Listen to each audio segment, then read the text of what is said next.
What's up? Thanks for bearing with me. I am Herb Howard. It is going to be my absolute pleasure to hang out with you the entire 2018 Chicago Bears season. The Bears are coming off their biggest season in their biggest offseason in team history, in my opinion. There's no other way to describe it. Let's start with the head coach. Matt Nagy comes over from the Kansas City Chiefs, where he serves as their offensive coordinator. He's a young, confident, offensive-minded Andy Reid disciple. He brings that West Coast offense to the Bears. He's confident. He likes to go downfield. An aggressive head coach. He's been refreshingly honest when speaking with the media. He tells you how he feels. He tells you what's going on with the team.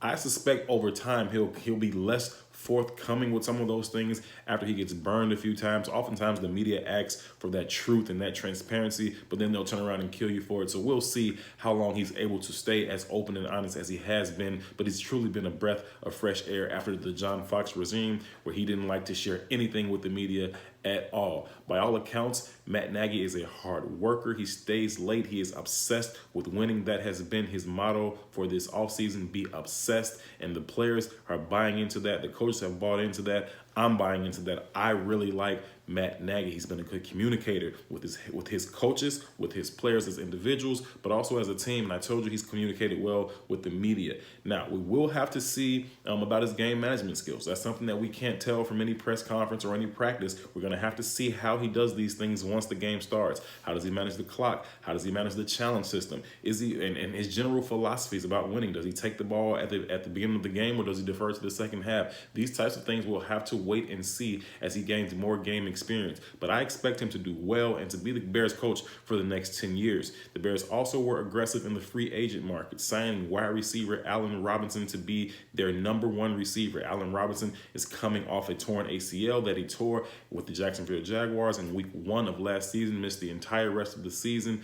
2015, he was an all-pro. He had 1,400 yards, 14 touchdowns. He had another big season in 2016, and then he tore his ACL last year. He comes over to the Bears. If he is that game-changing, defense-altering receiver that the Bears expect him to be, this offense could be ridiculous. We're going to wait and watch what type of player Allen Robinson is. How healthy is he coming back off the torn ACL? If he's the player the Bears expect him to be, he is going to be a great signing for them. Trey Burton, the tight end, comes over from the Philadelphia Eagles. Not a whole lot of game experiences as he was sitting behind guys like Zach Ertz, Brent Selleck, but he's a very talented U tight end. The U tight end in Matt Nagy's system moves around, very involved in the passing game, can play some receiver for you. He's a mismatch nightmare. You put him on linebackers, he's too fast. You put him on safeties, he's too big. I expect a lot of good things from the talented but unproven Trey Burton. He does know the offense coming from Philadelphia. Head coach of Philadelphia Eagles, Doug Peterson, is also an Andy Reid disciple. So Trey Burton comes over with experience in this offense.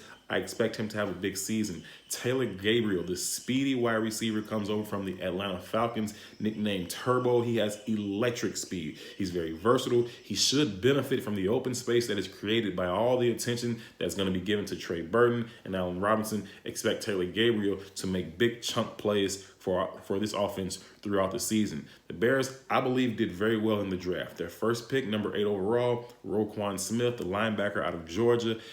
He had a long holdout, and that did put him behind. But we all know what type of player he is. He was drafted to be the next great Bears middle linebacker. They spent these past few weeks getting him ready to go for today's game in Lambeau. I expect he'll get out there and play some today, perhaps play a lot, and he will improve as the season progresses. Their second-round pick, James Daniels, the interior offensive lineman. He's 20 years old. He may need a red shirt year just to get acclimated to the strength, the speed, and the experience of the game. He has all the tools to be a really good lineman in this league. I expect him to go into next summer's camp, perhaps being the leader, or the favorite, I should say, to play center and maybe slide Cody Whitehair over to guard after veteran Eric Kush has a serviceable season at left guard this year. So James Daniels may need a red shirt year, but if he's thrown in there, I think he'll be able to produce as well. My favorite pick of the draft, wide receiver Anthony Miller out of Memphis.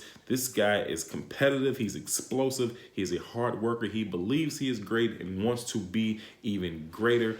I believe that he's going to have a monster season and be in the running for Offensive Rookie of the Year.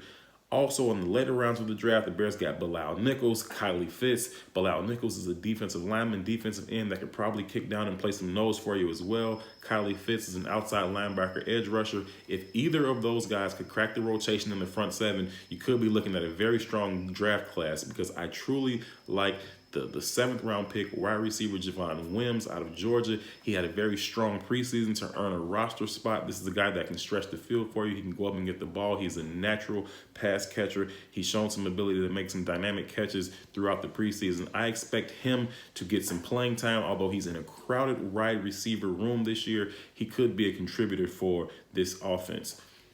Biggest news of the offseason, the Khalil Mack trade. Khalil Mack, one of the top 3 defensive players in the National Football League, the 2016 Defensive Player of the Year, comes over in a blockbuster trade from the Oakland Raiders. The 3-time Pro Bowler has 36 sacks in the last 3 years. That's second most in the league. He started every single game in his 4-year career. He is an absolute monster. You turn on the highlights, you're constantly seeing him split double teams, beat triple teams, and embarrass some of the very best offensive tackles this league has to offer in one-on-one blocks. He has speed, power, athleticism, length. He's a generational talent, and the Bears have him locked up for the next 6 years. Now, getting Khalil Mack and a player like that was certainly not cheap. It cost the Bears a lot. 2 first-round picks in 2019, one in 2019, one in 2020. They gave up a 3rd-round pick in 2020 and a 6th-round pick in 2019. Now, the Bears got back a 2nd-round pick in 2020. Now, if you look at this,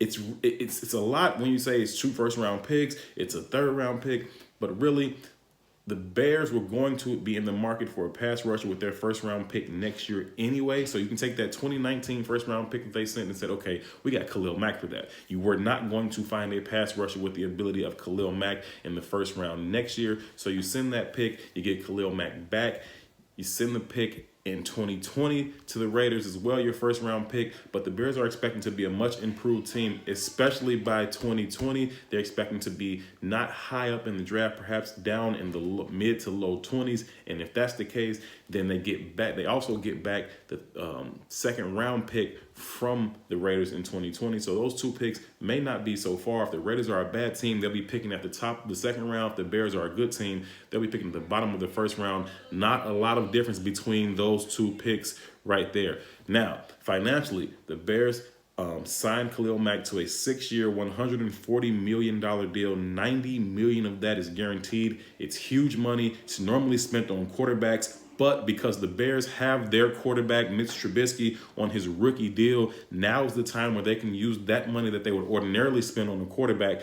in other places. And they've made a huge investment in Khalil Mack. I expect that to be worth it. He is going to have a great impact on this team. This was a top 10 defense last year. We're looking to be even better in 18 before the Khalil Mack trade. Now you bring in Khalil Mack. He's going to open up things for guys like Akeem Hicks, for Leonard Floyd on the outside, Eddie Goldman, who just signed his big contract yesterday, 4 years, $42 million. Congratulations to Eddie Goldman. He deserved it. He deserves it. He is a stalwart up front. He's going to keep those offensive guards and centers off of Roquan Smith, off of Danny Trevathan, allow those guys to flow around and make those tackles. That was a big signing by the Chicago Bears as well. So as they get set for kickoff in Lambeau Field tonight on Sunday Night Football, I expect the Bears to hit the field and be ready to go. It's going to be a tough game to go up there and win.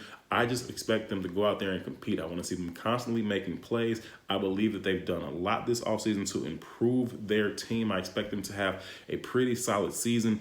3 bold predictions for me this season are this. 1, the guy that people think may not fit so well into this offense, Jordan Howard, the running back. He's a bell cow back. He's a guy that you can just give the ball to him 25, 30 times a game, workhorse type running back. And so people say he doesn't fit Matt Nagy's system. I suspect that Jordan Howard is going to have a huge season. I expect that he can have 1,600 yards and 12 rushing touchdowns this year from Jordan Howard. I expect the offense to be so spread out that when he gets the ball, he can run his outside zone, inside zone, make his cut, get up the field. I'm expecting a monster season from Jordan Howard. 1,600 yards rushing, 12 rushing touchdowns. I also told you, Anthony Miller, I expect him to be in the running for Offensive Rookie of the Year. And lastly, Prince Amukamara, the cornerback, said he was hoping to get 10 interceptions this year.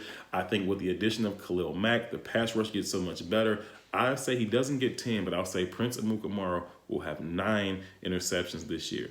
That's my preseason outlook for the Chicago Bears. I'll be here with you the entire 2018 season. Keep it right here. Check in with me throughout the week.